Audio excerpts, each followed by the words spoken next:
Donc, j'ai le plaisir de vous présenter les prochains participants pour le prochain bloc, le CREE. Donc, Marc-Antoine Jacques, qui a étudié ici à l'UQAM, il a touché à plusieurs facettes du design, statique, animé et interactif. Il a travaillé dans plusieurs agences et studios. Et en 2012, il a cofondé Folklore et un studio de création numérique. Puis, depuis 2019, il est dans le groupe Urbania. Donc, je l'inviterai d'ailleurs tout de suite à débuter.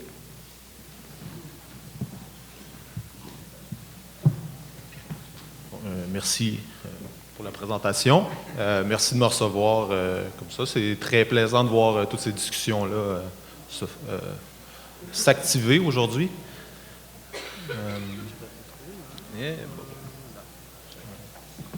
Super. Donc, comme Louis le disait tout à l'heure, j'ai une pratique qui est assez multidisciplinaire. Ça fait 15 ans que j'ai terminé le bac ici. Donc, ça m'a amené à faire vraiment, vraiment plein de choses jusqu'au jour où est-ce que j'ai décidé de peut-être un peu plus être plus intégré peut-être dans les processus décisionnels. Puis pour moi, la seule façon de faire ça, c'était de créer une entreprise pour faire partie des dirigeants de l'entreprise. C'est ce que j'ai fait en 2012, puis ça nous amène jusqu'ici en 2019, l'année passée. J'ai décidé d'intégrer, dans le fond, le plus gros client qu'on avait, Urbania, pour essayer de peut-être le transformer, qu'on se transforme les deux ensemble. C'est un pari qu'on prend en ce moment, les deux entreprises ensemble. Tout d'abord, en 15 ans, bon, je pense qu'il y en a plusieurs qui ont évoqué ça dans leur présentation. C'est vraiment difficile de cerner les contours du design.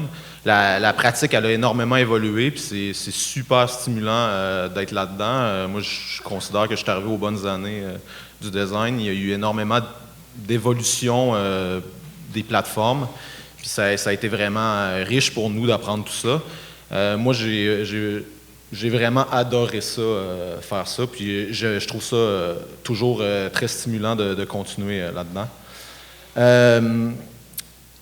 Ma pratique, c'est très plaisant, là, je dirais, le métier. Attends un petit peu, c'est un peu... c'est ça, c'est très stimulant à travailler comme milieu, mais ça arrive quelquefois que c'est moins plaisant, je dirais. Il y a comme deux choses qui arrivent, je dirais, dans ce métier-là. C'est soit on t'invite à travailler sur le produit, qui est comme la meilleure chose, je trouve, à mon sens. On te demande de re-questionner le produit, de le transformer. Souvent, tu as déjà une expertise là-dedans. Ou soit on te demande de l'annoncer. C'est tout le temps quand on me demande de l'annoncer que c'est un petit peu plus difficile. On me demande de travailler peut-être avec des contraintes que je connais moins bien. Fait que je dirais que j'ai essayé de travailler un peu plus autour des moments où est-ce que ça va pas bien pour un peu regarder comment on pourrait changer les choses pour que ce soit juste plus agréable pour tout le monde, que ce soit plus agréable pour tout mon studio, pour tous mes clients, puis tout ça. Ce qu'on me demande souvent, c'est vraiment dommage, mais c'est ça. On me demande souvent de soit créer des gabarits, là, on peut appeler ça des cahiers de normes, des logos, des choses comme ça. On me demande de créer ça dans l'espoir de pouvoir répliquer ça à l'infini puis de pouvoir mettre ça sur toutes les plateformes. C'est pas quelque chose que j'apprécie tant que ça à faire, mais souvent je le fais puis c'est correct, là. Ou l'autre chose, c'est l'effet wow. On me demande de créer un coup d'éclat, quelque chose qui va faire parler d'eux, qui va être capable de un peu amener de l'eau à leur moulin. C'est vraiment deux approches que j'aime pas trop, mais c'est ce qu'on me demande souvent. Je dirais, justement, dans l'espoir un peu de corriger ça, ou de mieux comprendre qu'est-ce que mes clients voulaient ou qu'est-ce que les intervenants voulaient autour de moi, je leur ai fait faire un petit sondage, là, un peu comme le sondage que l'UQAM fait en ce moment. Puis il y avait plusieurs questions là-dedans. L'entreprise que j'ai fondée, elle utilise beaucoup la technologie. Il y a beaucoup de questions sur la technologie. C'était quoi leur vision de la technologie, à quoi ça sert, tout ça. Puis on avait fait le même exercice avec le design. Ce qui m'a vraiment étonné, c'est que apparemment les clients étaient moins embêtés ou avaient moins peur de la technologie. Puis le design, ils trouvaient ça plus difficile à comprendre. Ça m'a vraiment étonné. Puis Puis il y a comme 3 constats qui ont ressorti de ça qui font mal à certains moments. Premier constat, ils trouvent que les designers travaillent trop lentement pour s'inscrire dans leur objectif à moyen terme. Bon, c'est vrai que c'est long, il faut le reconnaître. Quand on travaille, ça prend du temps et tout ça. Un autre constat qui a été fait, c'est que le processus de design il est souvent complexe et hermétique. Ça, c'est vraiment à leurs yeux. Là. Moi, j'ai vraiment, de l'intérieur, j'ai vraiment l'impression qu'on collabore et tout ça. Mais de leur point de vue, c'est super difficile de comprendre où on en est. Puis ça va un petit peu avec l'inquiétude que le projet avance très lentement, c'est qu'ils ne comprennent pas ce qu'on fait. Puis c'est un peu dommage, mais ça finit qu'on perd énormément d'énergie où on perd énormément de mandats, je pense aussi, parce que les clients ne nous font pas confiance à ce niveau-là. Ensuite, les designers sont intimidants et intransigeants. Je pense qu'il y en a certains qui se reconnaissent ici. Je comprends pourquoi on fait ça. C'est peut-être bien qu'on le fasse parce qu'on essaie de se protéger, on essaie de protéger ce qu'on connaît. Mais je pense que ça finit par nous jouer des tours. C'est pour ça que c'est pour ça que je pense qu'on devrait s'ouvrir un peu plus, mais je vais revenir là-dessus un peu plus loin. Aussi, ça, c'est un constat que je fais. En entreprise, j'ai travaillé peut-être dans 7-8 entreprises, moins que ça, peut-être 5-6 entreprises dans les 15 dernières années. Puis ce que je remarque, c'est que les designers atteignent très rarement les postes qui se rapprochent de la haute direction. Fait que quand on en vient à l'idée de participer aux changements sociaux, participer aux changements de culture, ben c'est difficile quand on ne fait pas partie de la haute direction. Ça aiderait à faire valoir notre point si un de nous, de temps en temps, réussissait à monter là, réussissait à nous écouter, réussissait à faire,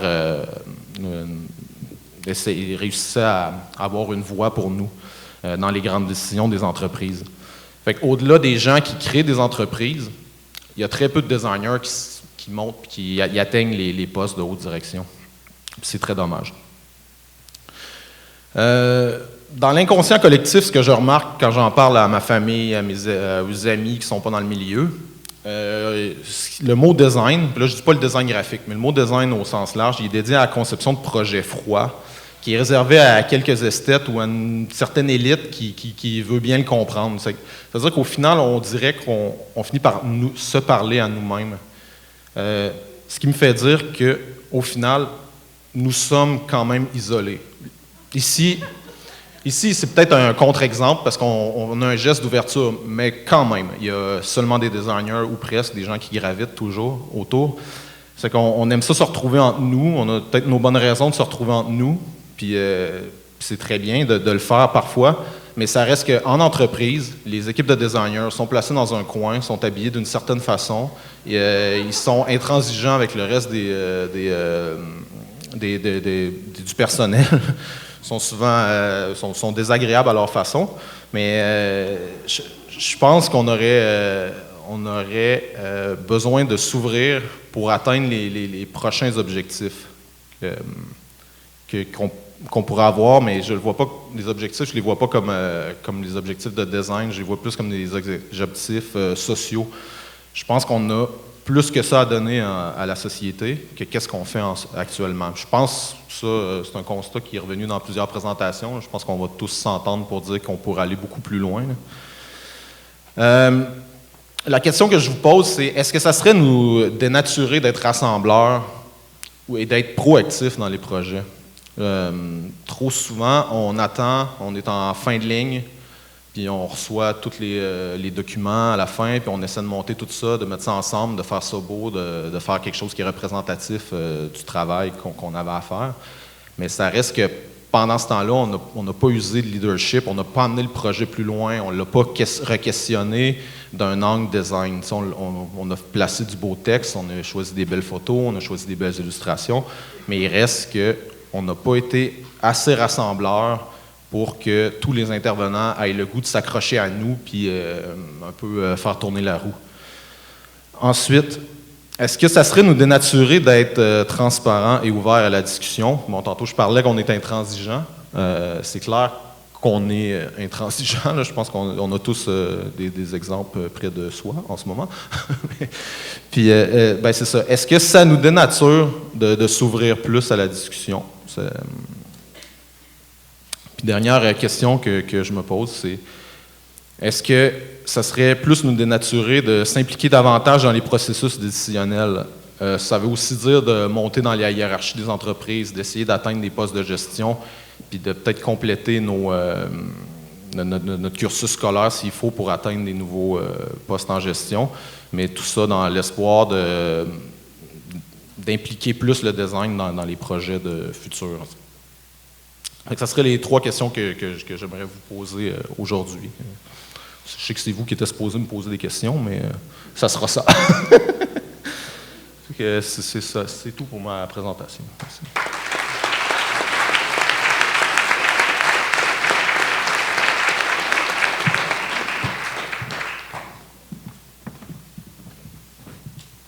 OK, les prochains invités, on va recevoir Charles Gauthier et Sébastien Noguera. Charles est diplômé de l'école Estienne. Excusez-moi, il est docteur en linguistique de l'Université Paris-Descartes. Charles a aussi enseigne présentement l'histoire et la théorie du graphisme à l'École supérieure d'art et de design des Pyrénées. Et Sébastien est designer graphique et fondateur du studio Châteaufort. Il enseigne également à l'École d'art de Bellecour de Lyon.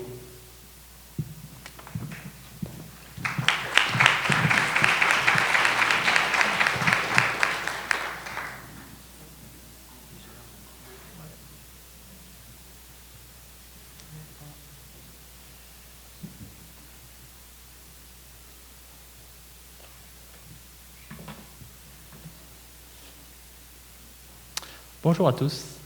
Alors notre présentation va être assez condensée parce qu'on va vous présenter un projet de recherche donc, qui est une résidence artistique que nous menons, une résidence artistique de recherche et de création qui se nomme Prospective graphique et qui est mise en place par Le Cygne et l'Andra. C'est une résidence à mi-parcours, donc on va vous présenter nos recherches à mi-parcours, donc, qui se situe en France, en Haute-Marne. Charles est de Paris, moi je suis de Lyon, on est pile au milieu, c'est parfait. Le Cygne, c'est le Centre national de graphisme, qui met en place également la Biennale internationale de graphisme. L'ANDRA, c'est l'Agence nationale pour la gestion des déchets radioactifs. Là, ça match. L'ANDRA a pour objectif de stocker les déchets radioactifs pour des millénaires. Et notre travail, donc, c'est à savoir comment signaler la nocivité des déchets radioactifs à l'échelle plurimillénaire. Voilà le projet de résidence. Et c'est là qu'on intervient. Donc Charles est théoricien, moi je suis designer. On s'est rencontrés il y a 4 mois sur le projet, on ne se connaissait pas avant. Moi je suis designer graphique, donc fondateur du studio de design Châteaufort. J'interviens dans de l'identité graphique, du web design, du motion design, de l'UX design, enfin ce qui touche tout au design graphique. Charles est théoricien, a mené une thèse de doctorat, réalise également du commissariat d'exposition et enseigne à l'ESSAD Pyrénées. Donc de ça, on a dialogué un petit peu sur cette problématique et reformulé donc cette question, à savoir comment alerter les générations futures des risques nocifs. Grande question. Parce que pour transmettre un message, il faut évidemment un émetteur, un récepteur. Un bon exemple. Mais quand intervient le temps, eh bien le message peut se déformer, être interprété, et du coup perdre son sens initial. Les symboles également, quand ils ne sont pas contextualisés, perdent leur signification, même les plus contemporains. Donc quand il faut penser sur des millénaires, ça va être aussi notre gros travail de réfléchir à l'évolution dans le temps. Donc le temps, c'est cette problématique sur laquelle on va s'attarder dans un premier temps. Et je vais laisser la parole à Charles pour nous dévoiler quelques réponses. Merci Sébastien, je suis un peu plus petit. Voilà. Alors effectivement, la question du temps, c'est une question qui est importante dans notre travail. Cette question du temps, c'est l'une de nos problématiques essentielles. Et l'une des questions qu'elle soulève est celle qui concerne ce qu'on peut appeler la robustesse temporelle des systèmes de communication. On sait à cet égard que les langues parlées encore en vigueur sont finalement très jeunes à l'échelle de l'histoire, quelques centaines d'années, et pas plus de 2000 ans ou 3000 ans pour les plus anciennes. La faculté de communication à l'oral est certes bien plus ancienne. Les préhistoriens estiment que des proto-langages ou langages partiels sont peut-être nés il y a environ 1 million d'années, et des langues plus complètes et articulées il y a environ 100 000 ans. Mais ces langues, nous ne les connaissons plus, elles ont disparu sans doute définitivement. Nous savons en revanche que les formes graphiques sont plus résistantes.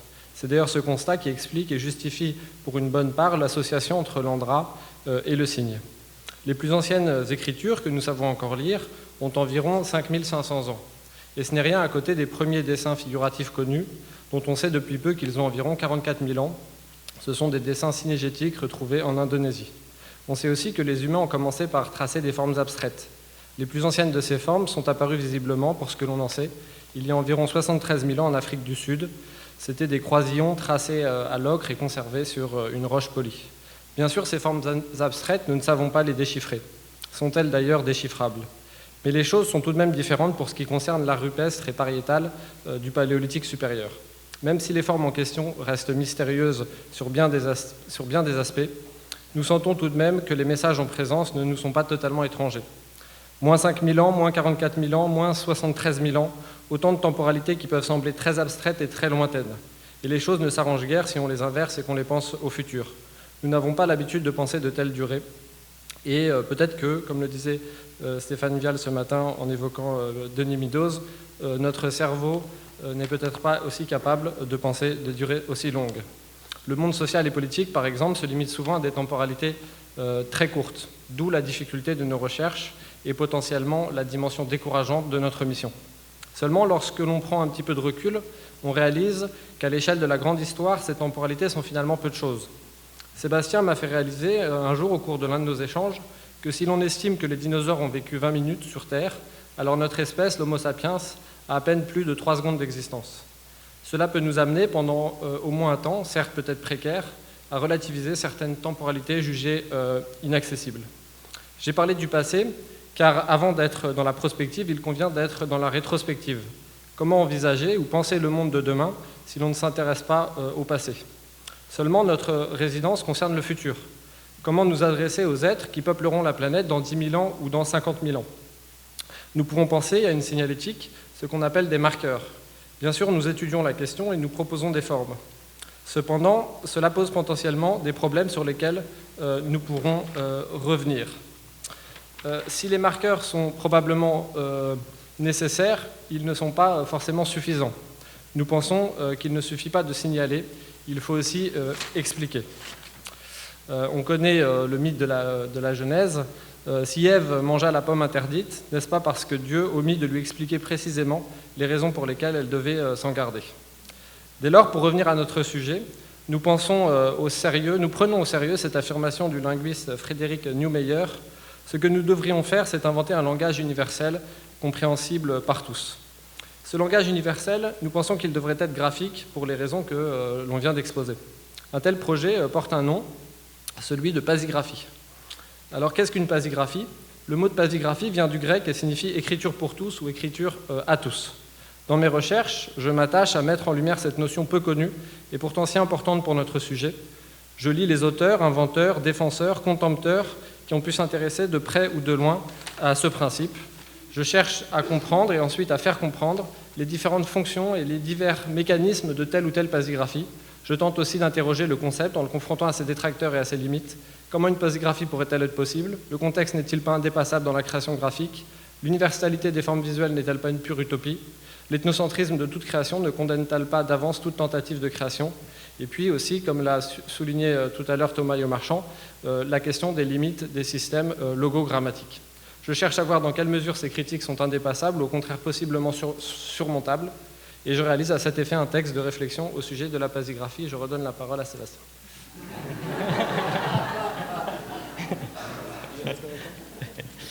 Et de mon côté, Du coup, en parallèle du travail de Charles, de mon côté, moi je me suis mis en quête justement de comprendre un peu le passé et d'examiner.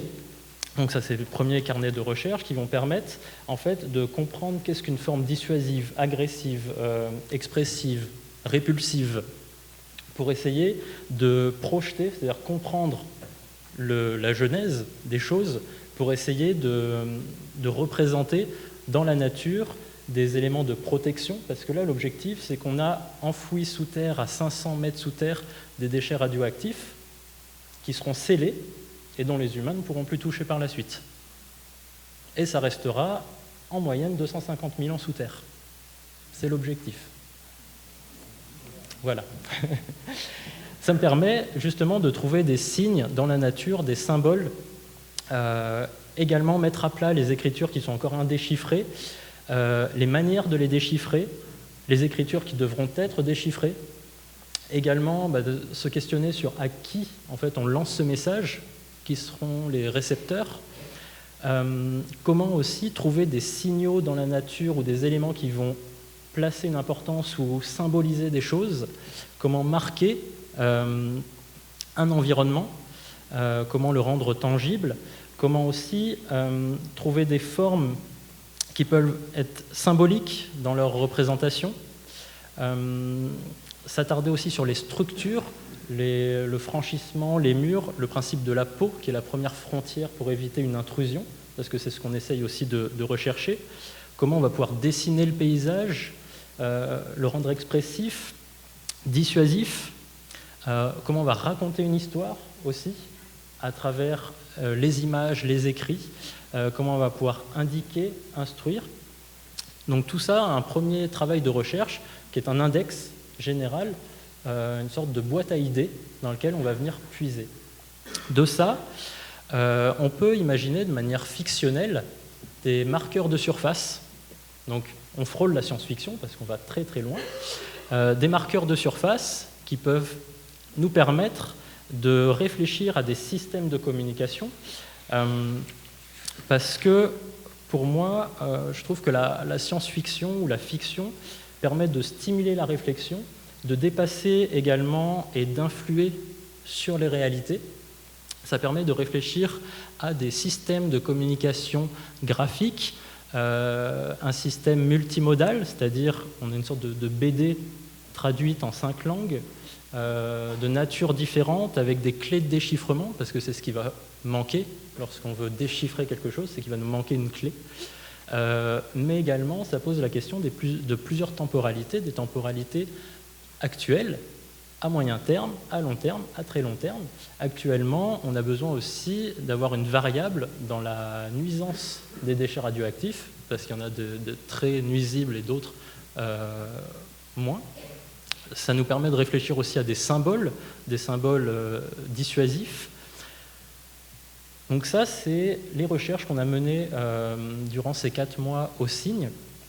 On va également continuer à essayer de mettre en place une collection d'ouvrages qui vont permettre de rassembler l'ensemble de textes permettant de comprendre mieux le sujet. On va mettre également en place une journée d'études et rassembler des intervenants sur des problématiques comme le langage des signes, comment écrire à un alien ou comment écrire le danger. Voilà, du coup on frôle un peu la science-fiction. Également, il va y avoir une restitution en mars ou avril. Également une restitution web, donc on est en train de mettre en place aussi un site web où on va mettre nos recherches en ligne et nos réflexions. Et ce qu'on en tire, nous, de nos 3 mois, de nos 4 mois là, de résidence, c'est un principe d'éléments multimodal, donc on est sur plusieurs formes, multisupports, multilingues, afin de permettre le déchiffrement et la transmission dans le temps d'une communication. Merci à tous.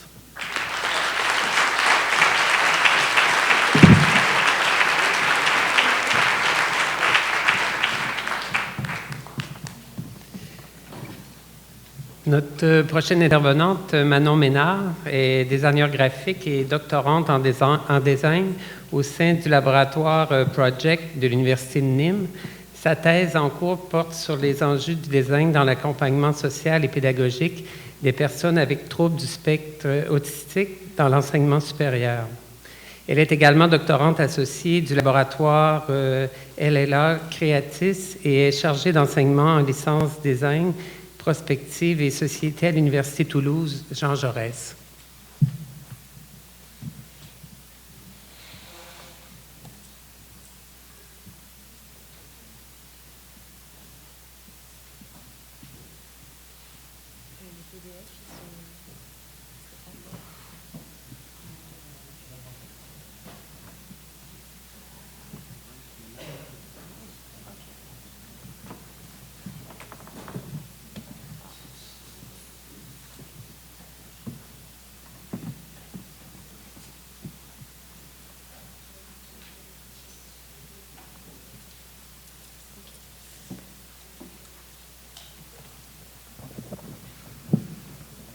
Donc, merci tout d'abord à toute l'équipe d'organisation de cette journée pour l'accueil et pour m'offrir l'opportunité d'être avec vous aujourd'hui. C'est la première fois que je viens à Montréal, donc j'en suis d'autant plus ravie. Voilà, je suis un peu stressée, mais on va y aller. Du coup, pour ma part, aujourd'hui, je vais vous parler des pratiques graphiques sur Instagram que l'on rencontre chez des utilisateurs et utilisatrices qui sont propriétaires de comptes dits militants de témoignages. Donc j'entends ici par pratique graphique le fait de déployer une identité visuelle à travers la mise en place d'une charte graphique sur le média social. Donc pour recontextualiser, cela fait maintenant quelques années, environ un peu plus d'1 an, qu'on peut observer un nombre incroyablement croissant de comptes engagés sur Instagram qui utilisent en fait le témoignage anonyme comme matière première pour leur contenu de publication. Donc il sera ici en fait principalement question de comptes témoignages sur le paysage francophone, militant donc sur des thématiques socio-culturelles. Donc si l'utilisation d'une charte graphique concernant des actions militantes n'est pas vraiment quelque chose de nouveau depuis le web 2.0, je pense notamment à l'utilisation des blogs, l'usage et la forme le sont en revanche un peu plus, concernant le choix de diffusion via un média social tel qu'Instagram, qui est donc graphiquement et fonctionnellement déjà très standardisé. Du coup, pour revenir aussi brièvement sur la jeunesse de ces réflexions qui sont émergentes, c'est en tant que designer graphique, doctorante en design et aussi utilisatrice du réseau Instagram, que je me suis interrogée sur l'utilisation de ce réseau d'un point de vue autant social que graphique, c'est-à-dire autant d'un côté de l'engagement de la part des utilisateurs abonnés et des utilisateurs auteurs, que d'un point de vue de la visibilité et lisibilité des publications parmi le flux visuel aussi riche qu'oppressant que l'on peut trouver sur le fil d'actualité Instagram. Donc ainsi, observer et étudier les pratiques et les usages des comptes Instagram de témoignages militants, ayant développé une identité visuelle, m'a semblé être une approche pertinente pour tenter d'approfondir les réflexions à propos de l'impact d'une mise en place d'une charte graphique sur l'engagement et sur l'usage aussi du réseau Instagram par les utilisateurs. Donc pour débuter ce travail, j'ai échangé avec Colline Charpentier, qui est créatrice du compte Instagram Tapenséa, qui elle est militante sur la charge mentale, et Vanessa Pouzet, qui elle tient le compte Phrase Assassine, qui milite contre différentes discriminations sociales. Donc l'une et l'autre, elles ont créé leur compte dans une temporalité assez proche, puisque la première en novembre 2018, la seconde en décembre 2018. Et tandis que Vanessa Pouzet a une formation en design graphique, Colline Charpentier est quant à elle totalement novice. Donc à travers ces deux entretiens, de nombreuses problématiques en fait se sont corrélées. J'ai essayé de les synthétiser sur 3 gros enjeux, à savoir la création d'une identité visuelle sur Instagram crée-t-elle de nouveaux espaces d'expression et espaces analogues, construit-elle des standards d'exposition de la parole et d'utilisation du média social, et permet-elle de parler de graphisme d'utilité publique et d'action éducative. Donc c'est d'une manière assez rapide que je vais balayer ces 3 pistes de réflexion qui sous-entendent en fait de manière plus large quelle responsabilité existe-t-il en termes de production graphique à l'égard des enjeux concernant l'utilisation des réseaux sociaux pour des actions dites militantes. Donc, concernant les espaces, lorsque j'introduis ici la notion d'espace, j'évoque à la fois donc, l'utilisation d'Instagram et son principe de prévalence de l'image sur le texte comme un espace de diffusion, d'exposition, voire de promotion, dans lequel donc, les utilisateurs déploient des systèmes graphiques. Cet usage comme espace donc, de marchandisation n'est pas nouveau, puisque ça fait déjà quelques années que les réseaux sont aussi un espace privilégié donc, par les marques ou autres influenceurs, influenceuses, aux stratégies donc, de com et de marketing bien ficelées. Donc, en témoigne aussi l'apparition de la profession de community manager dans les années 2008-2009. Mais donc, il n'est pas question ici de parler donc, de commerce, il est question de militantisme et d'engagement, et donc de volonté de se faire entendre et de se faire voir, du coup. Donc, la question de l'espace se pose ici différemment. On ne cherche pas donc, à faire voir pour vendre, mais on cherche à faire voir pour faire écouter. Donc, lors de l'entretien avec Vanessa Pouzet, donc de Phrases Assassines, elle a donc mentionné et fait référence à différents espaces que j'ai listés donc, ainsi. Donc, l'espace d'arrêt, l'espace de partage, de réflexion, de rencontre, l'espace protecteur, de confiance et l'espace anonyme. Donc, dans le travail de Vanessa, ce qui est intéressant, c'est que l'ensemble donc, des espaces sont signifiés et indiqués, c'est-à-dire qu'elle s'est emparée en fait, à la fois des paramètres et des fonctionnalités par défaut d'Instagram pour délimiter ces espaces à travers donc, sa charte graphique et son usage. Donc, elle crée ici un espace d'arrêt, un espace d'arrêt, en inversant donc, les codes visuels que l'on peut trouver habituellement sur le réseau. Donc, ici, le fond est noir, la typographie, l'écriture donc, est en blanc. Dans le flux d'actualité, du coup, et l'usage donc, addictif qu'on fait, qu'on dit addictif du scroll, un repère secret, et on peut choisir de s'y arrêter ou non. Donc, ainsi, l'identité visuelle de ces publications introduit une détonation visuelle et elle crée un repère. Et puis, donc, il y a aussi la justification à droite du texte, qui est plutôt inconfortable à la lecture ou plutôt inhabituelle, qui amplifie aussi parfois les retours à la ligne sur des mots qui lui semblaient donc importants.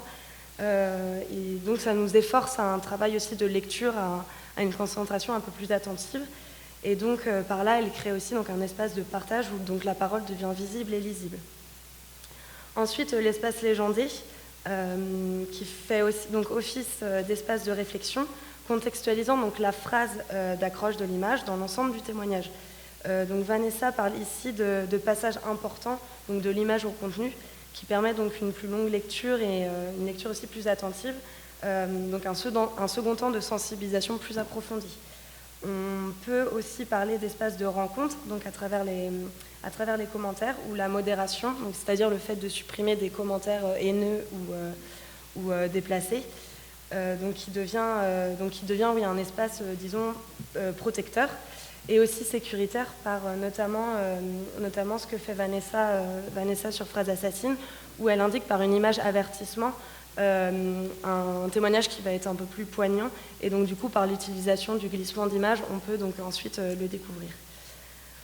Enfin, que ce soit donc pour Ta pensée A ou pour Phrases Assassines, l'espace que l'une et l'autre semblent le plus souligner est l'espace de confiance, donc déjà marqué par le travail important de modération, qui laisse place donc à de nombreux messages de soutien, mais également par le travail apporté par la mise en page, directement lié donc à l'identité visuelle de l'ensemble du compte, qui devient en fait sa vitrine. Donc un temps a été pris pour prendre soin en fait de ce témoignage, de lui donner forme et lui donner une valeur graphique.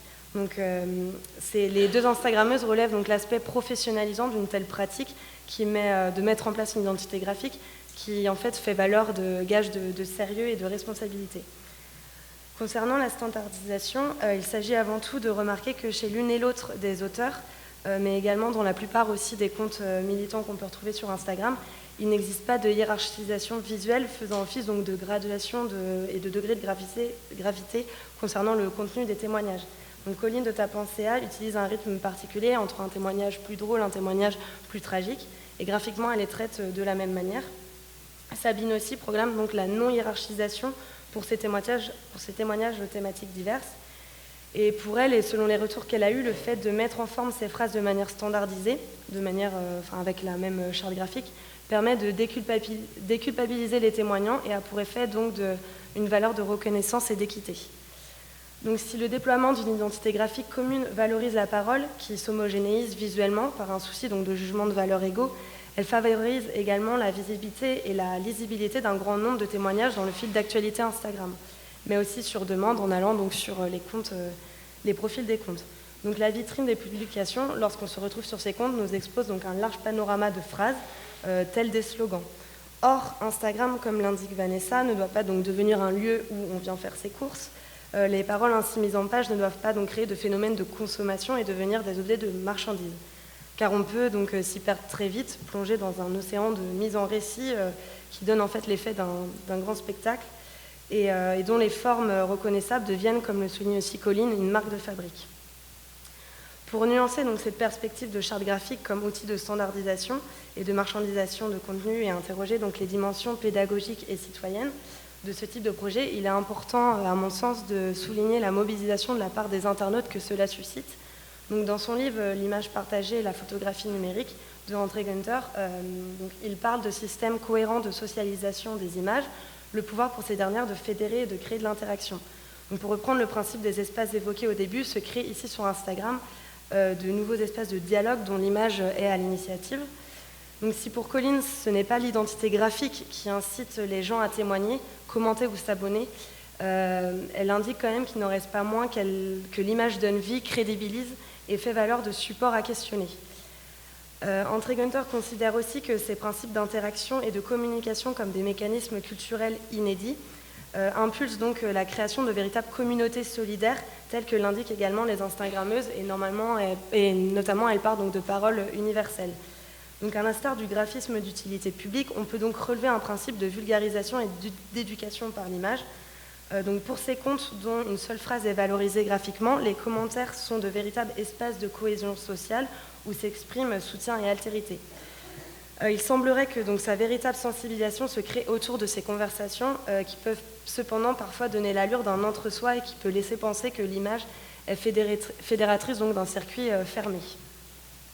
Donc, pourtant, je souhaite je souhaite pas faire une impasse quant à la dimension pédagogique que peuvent soulever ce genre d'initiatives, puisqu'il y a une internaute qui a notamment indiqué à Vanessa Pouzet que grâce à ce type d'action, grâce au compte Phrases Assassines, elle avait su pour la première fois intervenir lorsqu'elle avait été témoin d'une agression verbale, c'est-à-dire hors du réseau, hors cadre Instagram. Ainsi, donc, pour conclure, ces réflexions sur les espaces, la standardisation et la dimension citoyenne et éducative ouvrent sur de nouvelles perspectives concernant l'utilisation d'Instagram, ou plus largement aussi des réseaux sociaux, comme support de revendication dès lors que celle-ci passe par l'image. Donc peut-on réellement y parler de graphisme d'utilité publique quand on est donc, sur des réseaux sociaux tels que Instagram? Et peut-on y communiquer avec l'image afin de venir chercher l'autre pour dialoguer? Qu'en est-il aussi de l'entre-soi favorisé donc, par la censure, c'est cette modération qui est faite, et les algorithmes du média social au regard donc, des campagnes d'affichage plus traditionnelles, quand on parle donc, de graphisme d'utilité publique? Et donc plus largement, quelles sont les responsabilités des designers à l'égard de leurs pratiques face à des outils standardisés que sont les réseaux sociaux, notamment d'un point de vue éducatif, de la sensibilisation et de la pédagogie. Et donc je conclurai sur les mots donc, de Pierre Bernard, qui était membre du collectif Grappus qu'on vous a présenté ce matin, qui concernait donc l'importance de délivrer une parole universelle et de l'exposer par une nécessité donc, pédagogique et émotionnelle. Donc il disait à ce propos, la nécessité de la pédagogie était assez forte, la pédagogie et l'émotion, qu'avec l'émotion on puisse rentrer dans une phase pédagogique et si possible d'orientation idéologique. Voilà, je vous remercie.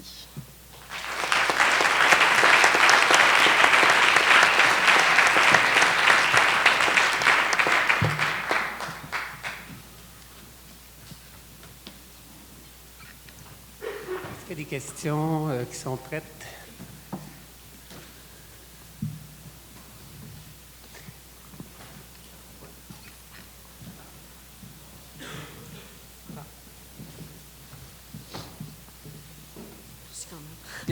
J'avais pu où aller. Merci beaucoup pour vos interventions. J'ai trouvé très intéressant toutes vos présentations, bien sûr, mais je commence par une question pour vous, Charles et Sébastien. Donc, en fait, c'est à la fois pas nécessairement une question, mais c'est que j'ai lu il y a 2 jours une nouvelle qui était vraiment, si c'est vrai, c'est une nouvelle assez fabuleuse. C'est qu'on aurait trouvé, soi-disant, une façon d'intégrer, de mettre les matières radioactives qui étaient enfouies, de les mettre maintenant dans un diamant tout petit et qui n'aurait plus aucune radiation qui serait générée par ces déchets radioactifs. Donc, j'ai lu ça, c'est une nouvelle scientifique en principe, il y a 2 jours, mais j'étais tellement étonnée que puis j'étais trop prise par ma présentation pour aller fouiller. Donc, la suite de l'histoire me manque, mais est-ce que c'est une information que vous connaissez, donc de mettre la radioactivité dans des diamants, 0 émission de rien et plus aucune radioactivité qui s'en dégage? La solution est intéressante. Après, nous, moi personnellement, je ne la connaissais pas. C'est vrai que notre thématique, on est lié au sujet du radioactif, du déchet radioactif, que ce sujet est lié à la réversibilité aussi, c'est-à-dire qu'on va les enfouir, mais on peut les déterrer si on arrive à trouver une solution pour justement une solution meilleure que les enterrer. On va dire que les enterrer, c'est la moins pire des meilleures solutions. Mais voilà. Ces chercheurs-là disent qu'ils ont trouvé la solution. Ouais. Enfin. Oui, moi j'avais entendu parler de cette solution, mais en fait elle ne touche pas tous les déchets radioactifs, c'est-à-dire qu'en fait il y a une catégorie très différente de déchets radioactifs. Il y a des déchets radioactifs très radioactifs à vie longue, peu radioactifs à vie courte, ou très radioactifs, etc. Et cette solution qui a été trouvée, enfin en tout cas qui est envisagée, elle ne pourra pas concerner tout type de déchets radioactifs. Ils sont très nombreux en fait les déchets radioactifs, et ceux qui seront enterrés donc, dans une couche géologique profonde d'argile, ça sera un certain type de déchets radioactifs, en l'occurrence les plus dangereux et ceux qui ont une durée de vie la plus longue aussi. Ce qui est intéressant là dans cette résidence, c'est un défi aussi de design graphique, un défi de communication, parce que on va devoir expliquer, c'est des déchets qu'on ne peut pas recycler pour l'instant. Moi personnellement, j'espère que ce sera recyclable par la suite, mais là pour l'instant, c'est l'état des lieux. Et nous, on a fait appel aux designers graphiques pour communiquer justement sur cette nocivité, pour communiquer sur cette dangerosité. Et on se rend bien compte que même là, à définir déjà le fait qu'il y ait plusieurs déchets, plusieurs variables de déchets, c'est déjà peu connu. Et la communication est déjà un souci pour les entreprises qui s'occupent justement de cette gestion de déchets. Et c'est pour ça que la résidence, c'est aussi une vraie problématique temporelle, une vraie problématique de communication et de transparence sur comment indiquer aux générations qui vont suivre la nocivité, la dangerosité de ces déchets. Voilà. Salut, encore une question pour vous. Est-ce que vous avez fait un peu une étude sur le Voyager Golden Record, qui était en fait le disque que l'humanité a mis sur un satellite qu'elle a envoyé dans l'espace, histoire de trouver les petits hommes verts et de leur dire voilà, on est humain, on ressemble à ça, les positions de la planète et tout, c'est ça. Parce que ça pourrait corréler aussi par rapport à vos recherches. Et en gros, la question c'était est-ce que vous avez fait une recherche un petit peu là-dessus? Oui. Là, on n'a que 10 minutes, mais on a 5 mois de recherche dans nos ordinateurs. Oui, il y a évidemment tous les messages qui vont devoir être décryptés. Il y a aussi également un disque comportant toutes les musiques de l'humanité qui ont été envoyées dans l'espace. Il y a également la notice pour construire la machine pour lire ce disque, parce que forcément, la technologie, il faut qu'elle suive. Si on envoie un disque et qu'on ne sait pas le lire, c'est loupé. Et également, il faut savoir que dans 80 millions d'années, un satellite va retomber sur Terre avec un message à l'intérieur. Donc déjà dans les années 60, il y a des choses qui sont parties dans l'espace et qui vont retomber. Là, pour des terriens, comme d'autres messages sont partis dans l'espace pour des extraterrestres. Voilà. Mais forcément, ça nous a posé plein de questions de communication parce que des humains dans 80 millions d'années, il suffit de regarder l'existence et l'évolution de l'humanité. pour se dire qu'on est en continuité constante d'évolution. Et c'est presque des extraterrestres, non pas terrestres, mais des extratemporels par rapport à nous. Enfin, je ne sais pas comment signifier ça, mais c'est une autre humanité. D'autres questions? Donc, je voudrais peut-être, vu que Marc-Antoine nous a posé des questions, essayer de faire du... Donc, est-ce que ça serait nous dénaturer de s'impliquer davantage dans le processus décisionnel, d'aller faire des études nécessaires, j'imagine peut-être un MBA, et l'exemple, je ne sais pas qui est assez connu, celui de John Maeda, qu'on a vu passer du côté, disons, administratif du design des dernières décennies. Pour rebondir aussi avec ce que Mathieu a dit tantôt, c'est peut-être une spécialisation et non pas nous dénaturer. Ça serait dommage que ça soit l'objectif à atteindre pour tous, mais peut-être que c'est une des options. Comme il y a beaucoup de professeurs ici à l'université, il y a des professeurs qui vont plus aller vers des rôles administratifs, d'autres qui vont plus se concentrer sur l'enseignement ou la recherche. Je ne sais pas si c'est quelque chose qui est un modèle... Moi, mon intervention, c'était plus... Je sais qu'il y a certains cas spécifiques qui se rendent, mais il n'y en a presque pas. C'est soit on est sous-estimé par ceux qui sont au-dessus de nous, puis ils se disent qu'il n'y a pas d'apport à un designer qui monterait dans l'équipe plutôt de haute direction d'une entreprise, ou c'est soit l'inverse, soit qu'on se sous-estime, puis on se dit, nous, on n'atteindra jamais ce poste-là. C'est un ou l'autre. Je pense que c'est probablement les deux, moi, je pense.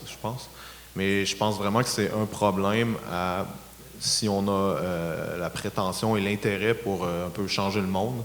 Je pense qu'on n'y arrivera pas si on reste simplement à faire ce qu'on fait en ce moment. Comme des exécutants, mettons. C'est ça, oui. Puis d'attendre en bout de ligne de rassembler tous les attributs d'un projet pour en faire un meilleur projet que la dernière fois. Là. Je pense qu'on est arrivé au bout de ce modèle-là. D'accord.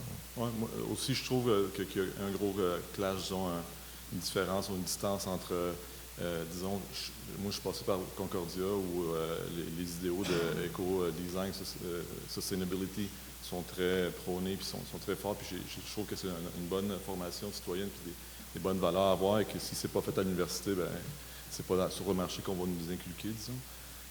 Après ça, c'est sûr que quand on arrive dans certaines positions et qu'on est vu comme des exécutants, ça fait il y a une grosse distance, disons, pour rattraper ça au cours des années.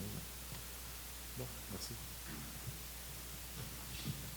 Sur le même point, ça m'a fait réfléchir quand tu as parlé de ça tout à l'heure, parce que je me disais aussi, souvent nos designers vont devenir des entrepreneurs par le fait même, puis ils vont s'éloigner du design tout en restant dans le milieu, mais tu as les tâches administratives, tout ça qui s'ajoute. Fait que finalement, c'est un choix aussi de carrière. Là. Tu sais, tu peux évoluer en étant à ton compte, mais c'est vrai que dans des grosses structures, tu peux travailler pour une grosse agence et effectivement atteindre des postes de plus haut niveau. Mais à quelque part, je pense qu'il y a une part de volonté. Là. Est-ce que tu veux t'éloigner du design ou tu veux... Moi, personnellement, je suis le premier à ne pas aimer tant que ça l'administration puis pas être très bon là-dedans.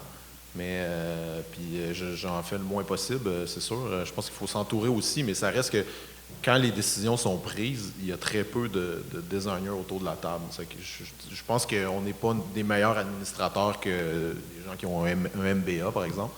Mais je pense quand même que c'est ça. Soit on s'est sous-estimé, puis on s'est dit, c'est pas pour moi d'aller dans ce bureau-là. Soit on nous sous-estime, puis on se dit l'apport du design est minime, ça sert à mettre en forme ce qu'on a réfléchi il y a 6 mois, là, je pense. Je pense que d'être impliqué, en fait, ça permettrait de redéfinir un peu les projets de la façon qu'ils sont faits, de la façon qu'ils sont conçus, les valeurs qu'on veut véhiculer avec tous les produits, tous les projets qu'on fait. On participe à énormément de projets, puis... souvent, on le voit, hein, sérieusement, quand on va dans un 5 à 7, les gens, ils chialent, c'est pas pour rien, là, et il y a des irritants, puis tout ça, puis on les a pas abordés. On est resté dans notre coin, on n'en a pas parlé, on n'a pas réussi à monter cette information-là jusqu'en haut. C'est peut-être une autre solution aussi, c'est peut-être d'essayer d'aller informer le haut patronat à chaque fois, quand on a une intuition que ça ne fonctionnera pas. Mais par contre, les designers ont avantage à s'approcher des dirigeants d'entreprise, par exemple. Parce que plus près tu es du dirigeant, plus que tu as de pouvoir aussi. C'est une autre façon de voir les choses. Est-ce qu'il y a d'autres questions? Oui. Ben, moi, comme j'avais déjà parlé, je ne voulais pas trop prendre la parole, mais j'avais encore des choses à dire. Vas-y. Donc, oui, donc j'allais dire, la question pour, dans la continuité de ce que vous dites en ce moment, là, moi, je me demandais s'il n'y avait pas aussi une part de perception, c'est-à-dire que ça va être tellement important, de plus en plus important, comme vous le dites, d'être dans la prise de décision. Puis, moi, il me semble que c'est ce qu'on apprend à nos étudiants aussi. On leur dit, vous êtes tout à fait au début de la conception, donc c'est là où les décisions se prennent, surtout en analyse de cycle de vie, par exemple. Si le designer n'est pas là, c'est un problème. Mais est-ce que c'est pas c'est pas tellement parce qu'on est intransigeant, mais c'est peut-être la perception qu'on a, donc peut-être qu'on n'exprime pas assez, comme en ce moment. Je pense que si d'autres que les designers nous entendaient, ils se diraient, waouh, il y a quand même des choses, il y a plein de choses qui peuvent naître de ça. Donc peut-être qu'on communique mal ce qu'on est, puis qu'on est perçu très souvent, peut-être pas à toutes les échelles du design, parce que les architectes sont quand même consultés régulièrement, mais au niveau du design graphique, on nous prend pour des gens qui allons faire de la belle typo sur un papier, alors qu'on sait que c'est beaucoup plus que ça.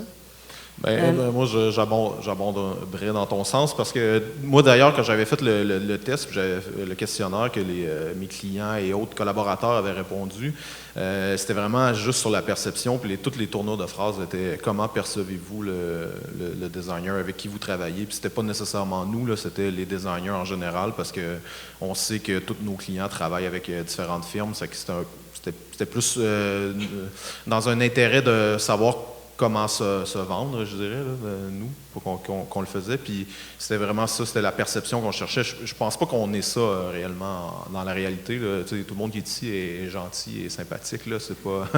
Mais de loin, on dégage quelque chose d'antipathique et intransigeant. Là. Puis je pense qu'il faudrait le travailler. C'est dommage. Il y a très peu aussi dans les médias, il y en a très peu des designers qui prennent la parole, qui sont là, qui démocratisent un peu ce qu'on fait. Là. Il y a Sylvain. Mais je voulais juste apporter une petite nuance sur les professeurs, là, parce que quelqu'un a dit il y en a qui choisissent, mais ici à l'UQAM, en tous les cas, les professeurs sont tenus de faire tout ça, la recherche, la création, puis l'administratif aussi. Oui, ma question s'adresse à Manon, parce que il y a des messieurs ici qui nous parlent de pérennité, puis des choses qui doivent durer 250 000 ans, puis la radioactivité, puis bon. Donc, vous travaillez sur Instagram. C'est quoi votre point de vue là-dessus au niveau de justement la durée? Parce qu'on s'entend, c'est des choses qui sont éphémères, puis Instagram peut fermer demain, puis tout ça disparaît. Là. Qu'est-ce que vous pensez de ça? Moi, après, j'ai pas... en fait, ce travail-là, c'était en but de voir une réflexion sur moi par rapport à mon sujet de thèse. Est-ce que c'était un média, comment je pouvais m'en emparer ou pas? Est-ce que c'était pertinent? Et du coup, donc, personnellement, je sais sur telle pratique-là, je ne sais pas encore. Par contre, ce que m'avait dit, par exemple, Colline, c'est qu'elle, son maître mot, c'était justement rien ne va durer, rien ne dure. Parce que justement, Instagram, ça marche aussi sur les algorithmes, et notamment, donc, elle parlait beaucoup de tout ce qui est militantisme autour du féminisme, et en fait, c'est des comptes qui vont être beaucoup signalés, donc en fait, c'est mathématique, au bout de temps de signalement, le compte... Voilà, donc en fait, c'est surtout essayer, ça peut être en fait un moyen d'arriver à quelque chose, mais aussi savoir s'en sortir. Je pense notamment au compte du Sens Club, donc c'est un compte sur très didactique sur donc la sexualité, qui aujourd'hui sort un livre, mais c'est aussi le cas de Colline qui sort aussi un livre. Donc après, c'est comment en fait sortir aussi d'Instagram ou des réseaux. Il y a aussi le mouvement en ce moment en France par rapport aux grèves de formes de lutte qui donc c'est pas sur Instagram directement, mais en fait c'est aussi essayer de... Je pense qu'Instagram, ça existe aujourd'hui, mais essayer de voir, ok, on part d'Instagram, mais qu'est-ce qu'après on sollicite, qu'est-ce que ça gère. Sortir de là, puis continuer ça sur d'autres supports. Je pense qu'en fait, ça revient un peu à ce qu'on disait aussi avant, c'est un outil, en fait, et c'est pas quelque chose de définitif. Merci.